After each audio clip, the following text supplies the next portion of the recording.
j'étais étudiant à la Sorbonne, dans l'amphi, pour parler lettres précisément. Et ça, c'était l'enchantement, parce que le discours avait changé complètement. Les relations avec les autres, c'était tout à fait autre chose. Et ça, c'est le souvenir peut-être les plus frappants, les plus forts. Il s'appelle Le Capital, et ça parle de l'argent, en fait, pour simplifier un tout petit peu. L'argent et le rôle que l'argent joue de plus en plus dans notre société, et comment les hommes peuvent se transformer entre l'argent et les pouvoirs que donne l'argent. Cette espèce de relation pratiquement binaire, comme ça. Pouvoir, argent, voilà. Et comment tout cela se généralise, malheureusement. C'est l'adaptation des livres, on s'en est pas mal éloigné, parce que là encore, c'est le metteur en scène, enfin, le thème que le livre me permettait de raconter l'histoire que je voulais raconter.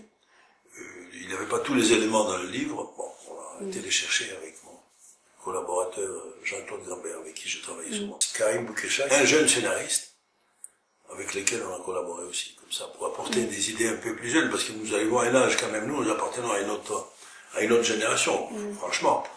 Et puis la vision des plus jeunes, qu'est-ce qu'il y a derrière les images?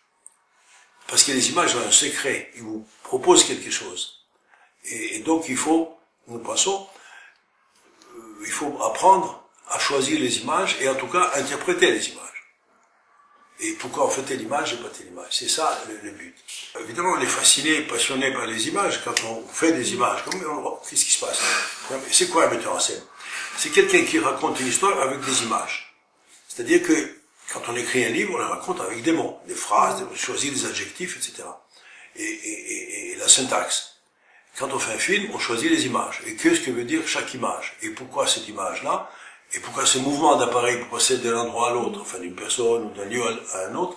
Pourquoi ça et pas autre chose? Parce qu'il y a une multitude de possibilités. Et là, ça correspond à, disons, au style, à la personnalité du metteur en scène, à la façon de voir, etc. Et aussi à ce qu'il veut dire. Voilà. Vous savez, on voit par exemple normalement des gros plans maintenant, bon, c'est imposé un peu par la télévision, ça, parce que... Mais les gros plans, c'est essentiel dans la mesure où on s'approche le plus possible de la personne, et on veut raconter quelque chose avec cette approche. Plus que si on reste un peu plus large, voilà. Mais ça, c'est un choix permanent, mais je ne saurais pas expliquer pourquoi ça et pas autre chose. Ça vient presque instinctivement, je dirais, un tout petit peu quand on écrit. Je pense, et nous pensons tous à la cinémathèque, que l'image qui nous envahit tous les jours, elles sont partout, dans la rue, dans la maison, un peu partout, les images, à la télévision, à tous ces shows, etc. Il faut apprendre à choisir d'abord, et pour apprendre à choisir, il faut savoir qu'est-ce que les images veulent nous dire. Les gens n'ont pas envoyé. Peut-être parce que l'image qu'ils ont créée pendant des années, comme ça, de héros, d'abord. Il faut vraiment une force, je pense, personnelle, alors c'est une opinion personnelle, il faut une force extraordinaire, morale et éthique, pour pouvoir rompre cette image et dire voilà, je l'étais, je l'ai fait, et je suis désolé aujourd'hui, parce qu'il y a ça aussi. D'abord, si on admet, il faut dire quelle est l'opinion qu'on a aujourd'hui de ces événements, de ces comportements. Donc c'est une rupture totale, c'est presque une destruction d'une image qui a été créée pendant des années. Je pense que c'est ça. Parce que tous continuent à refuser. Enfin, parmi les recherches qu'on a fait, moi je n'ai pas trouvé des gens qui sont ouverts complètement et disent voilà, on a fait ceci, cela. Et dans un pays comme l'Amérique, ils seraient devenus des héros finalement. Mais ils n'acceptent pas cet changement d'héroïsme, si je puis dire. Et l'aveu, c'est destructeur.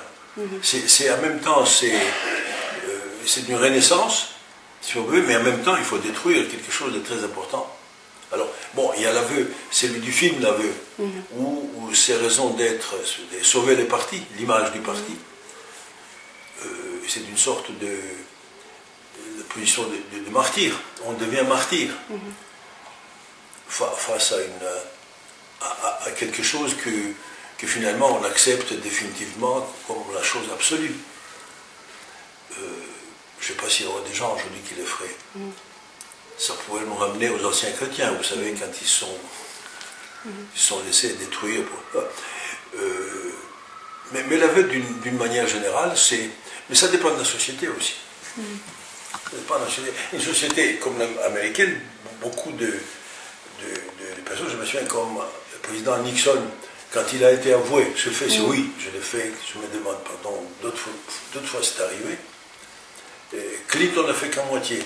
C'est une histoire.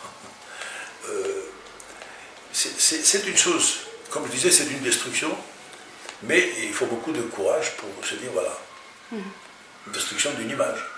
Et c'est vrai que l'image, c'est à quoi on s'attache le plus dans la vie, n'est-ce pas?